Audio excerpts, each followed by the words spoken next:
Help! Help! Can anyone hear me? Get me out of here! Help!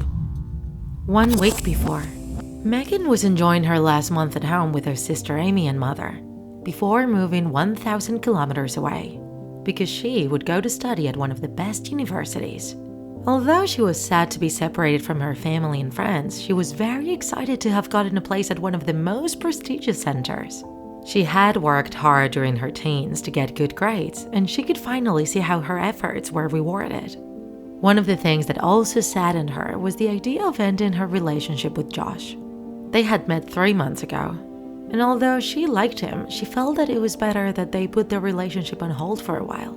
They would be very far from each other, and she preferred to end their short courtship so she could focus on her studies. So, sure of her decision, she met Josh one afternoon. They spent the first few hours chatting and eating ice cream. Then Megan gathered her courage and started talking about her move. However, Josh paused his speech by telling her that he had thought about it a lot and had made a decision. He would move to the same city as her, so they could see each other every day. The young woman didn't know what to say. Those last few months had been good, but she didn't feel like their relationship would last either. Besides, Josh was 9 years older than her and had a job there. She didn't want to be forced to have to meet him every day. She wasn't even sure if she saw a future in the relationship. So she told him that she wanted to stop the relationship. Josh's response wasn't what was expected. He began to adopt a possessive and macho attitude towards her. And that made her even more confident that she had made the right decision. She walked home, and on the way, she decided to call Nick, her best friend. He was the only one who knew the relationship. She hadn't dared to tell her family. They would be scandalized if they knew that she was dating a boy 9 years older than her.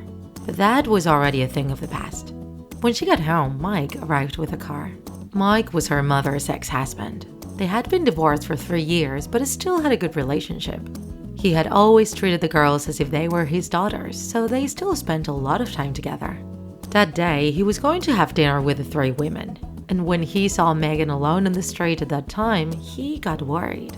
She told him that she had been late with a friend, but that everything was fine, and the two went home. While they were having dinner, the man asked Megan why not choose a closer university. He didn't want her to go so far. He had a strong paternal feeling towards her, and he liked to see her often. Meanwhile, her cell phone kept vibrating. Her mother asked her who was calling her so insistently, and she lied, saying it was her friend Nick, asking her about a party some friends were having the next day. When she grabbed her phone, she could see 20 missed calls and several messages from Josh. At first with a pleading tone, and the last with an aggressive and threatening tone. He insulted her for having used him for a few months and then abandoned him. The young woman blew and turned off her cell phone. She didn't want to keep thinking about the same. Before leaving, Mike once again insisted on changing universities. "Oh, come on, Megan. Studying here isn't that bad. I've done it, and look how well it has gone for me." The mother replied with a laugh. "If that's your way of convincing her, I see you very bad. You have just run out of options." The next day, Megan went to the party with Nick. What she didn't know was that this was a surprise farewell party. Several friends from class had gone to have a good time together. The young woman danced and chatted with everyone. At one of those moments, Nick hugged her and told her that he really wanted to tell her something. She squeezed him tightly, and before he continued, she told him that he was the best friend she had ever had and that she didn't want distance or anyone to spoil their beautiful friendship. Nick then changed his expression to a shy smile and replied that what he wanted to tell her was exactly the same. Although inside, he was screaming at himself for not being able to confess his love. At one point, Megan saw a shadow move outside the window. It seemed like someone was spying on them. She got nervous and went outside to see who it was. Meanwhile, everyone continued dancing and singing inside the house. Nick noticed her absence and asked one of the girls if she knew where she was. She told him that she had seen her leave and she hadn't come back in. So Nick went outside to look for her. The next day, her mother and sister got up and had breakfast together. Shortly after, Mike arrived with churros for everyone. "Oh, stop it, Mike," the mother told him. "If you keep bringing us sweets, we won't get through the door." The woman asked her daughter to go wake up her sister, and shortly after, Amy returned to the kitchen saying that Megan hadn't returned. The bed was intact. That wasn't like Megan. She always let her mother know if she didn't spend the night at home. The woman began to get nervous, but Mike assured her that everything was fine. Surely the party had dragged on and everyone had fallen asleep. They called one of their friends and asked her about the young woman. She was at her house and told her that Megan had left the party and hadn't returned. That plunged the family into a nervous breakdown. Mike offered to go to the police and hospitals in case something had happened to her. Meanwhile, the two women would stay at home in case the young woman returned. Minutes later, Megan's friend called her mother. She told her that she remembered seeing Nick leave after Megan and that he hadn't returned either. Amy had his number and called him immediately, but he didn't answer the call. Shortly after, he wrote to her on WhatsApp telling her that he was on a train trip with his parents and that he couldn't talk, only send messages. The sister asked him when he had last seen Megan, and he replied that he had seen her leave, and when he couldn't find her, he had gone home. All of that was very strange. The mother and sister were shaken, thinking that something could have happened to the young woman. When Mike returned from the police, he had Megan's cell phone with him. He had passed by the street where the party had been organized and had found the young woman's phone on the ground. Amy knew her password, so she was able to unlock it.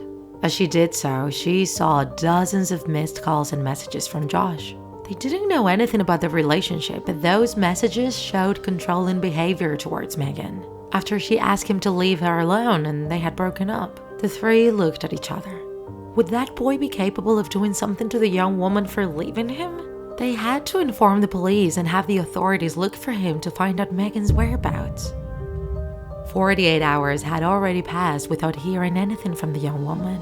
The police continued to work with the information that the family had provided, but assured them that it was still too early to consider it a disappearance. The inspector insisted several times, asking if Megan had any enemies or boyfriends she could have run away with. The mother and sister assured her that if she had left without warning, it would have been against her will. Suddenly, a message rang on Amy's cell phone. It was from Nick, and it said, "Okay, Amy, we didn't want to tell you yet because Megan didn't know how to do it. But we went to Las Vegas. We are in love and we want to spend some time together disconnecting." Neither the mother nor Amy had bought that lie. They knew Megan well. She would never leave like that. When Mike arrived and they told him, the man was thoughtful. What if it is him? He doesn't answer calls, he just writes messages. And you can't deny that you haven't realized that he's madly in love with her. If it's not Nick, it's Josh, I'm sure. The clock hands continued their rhythm and 48 more hours had already passed. The mother cried in the kitchen, wondering where her daughter was. Suddenly, a call on her cell phone. It was the police inspector. They had found Megan's car 100 kilometers from her house. He asked the mother to come to the location he would send her by message. Mother and daughter drove to the indicated point by car. They were shaken, wondering why they hadn't been told anything more. What were they going to find? Upon arrival, there was a large deployment of police. That didn't seem like the vehicle had been the only thing found. There was something else. The inspector asked Amy to stay in the car and then asked her mother to accompany him alone.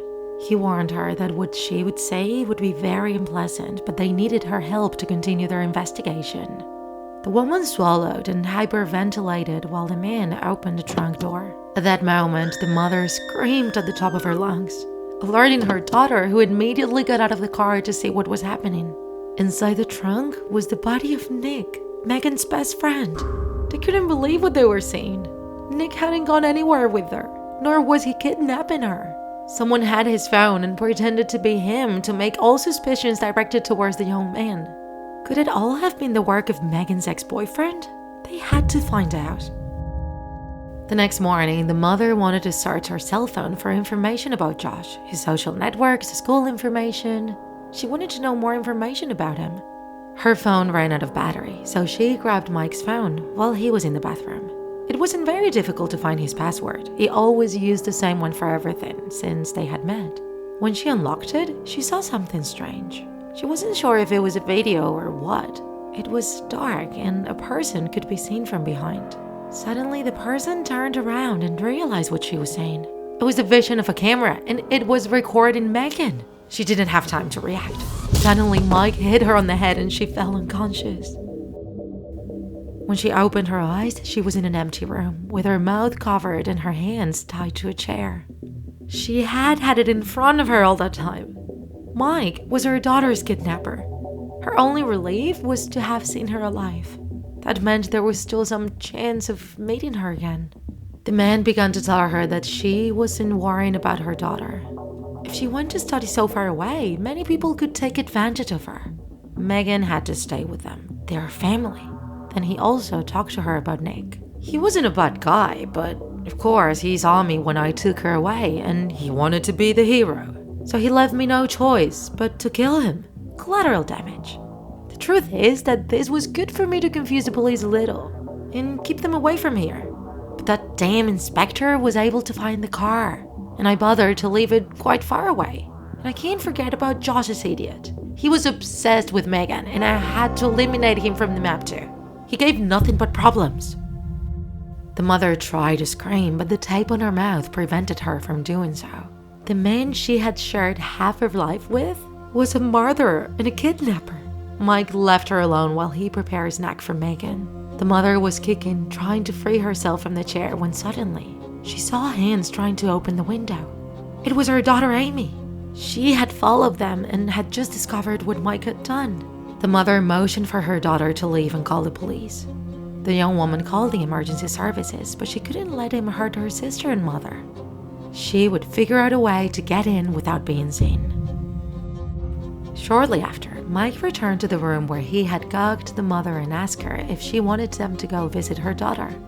The mother, with pleading eyes and nodding her head, asked him to do so. Okay, you will see your daughter one last time. I know she will be happy, but be very careful about doing stupid things. The man released her from the chair and tied her hands together again behind her back, pushing her towards the basement. When he opened the door, Megan launched herself into her mother's arms. The two cried when they saw each other. The man left a tray with 2 juices and 2 sandwiches on a table. He gave one to Megan and left the other for the mother. He told them that he was leaving them alone for a few minutes so they could talk. When he left, the mother assured her daughter that they would get out of there, but Megan put her finger on her mother's lips. Shh, he's always listening, Mum. The young woman drank all the juice that Mike had given her in one gulp. Her mother, seeing her so thirsty, told her that she could drink hers too. She had recently eaten and was neither hungry nor thirsty. Megan thanked her and grabbed her mother's glass when suddenly Mike slapped her hands, sending the glass to the floor. The 2 women screamed in fright. Afterwards, the man grabbed the mother by the neck while screaming at her. That juice was for you! You were about to kill our daughter! You only deserve to die. You're not capable of keeping her safe even here. Megan lay on top of Mike and tried to stop him, but he resisted. The young woman didn't stop trying to stop him when suddenly, the man hit her trying to get rid of her. Megan fell against the wall and began to bleed from her eyebrow. Then Mike left the mother aside and bent down to see the young woman's wound. He was gently brushing the hair out of her face when a blow to the head caused him to fall on the ground. It was Amy. She had managed to sneak through a window and hit Mike in the head with all her might with a rolling pin. That only gave them a few seconds advantage. The blow would keep him for a very short time, just enough to escape from there. Quickly, the sisters tried to untie the mother's hands and escape towards the door. But just when they were in the hallway, they could hear Mike's voice behind them. The door was locked. They couldn't get out of there. They would have to get out through a window. The mother pushed her daughters to jump out of the window first, and just as she was about to get out, the man grabbed her by the hair and threw her back inside. The 2 sisters screamed for help. They yelled at the man to let go of their mother. And suddenly, in total silence, the man let go of the woman and raised his hands. The police had arrived and were pointing their guns at him from outside. 2 murders, a kidnapping, and an attempted murder. No one would save him from prison.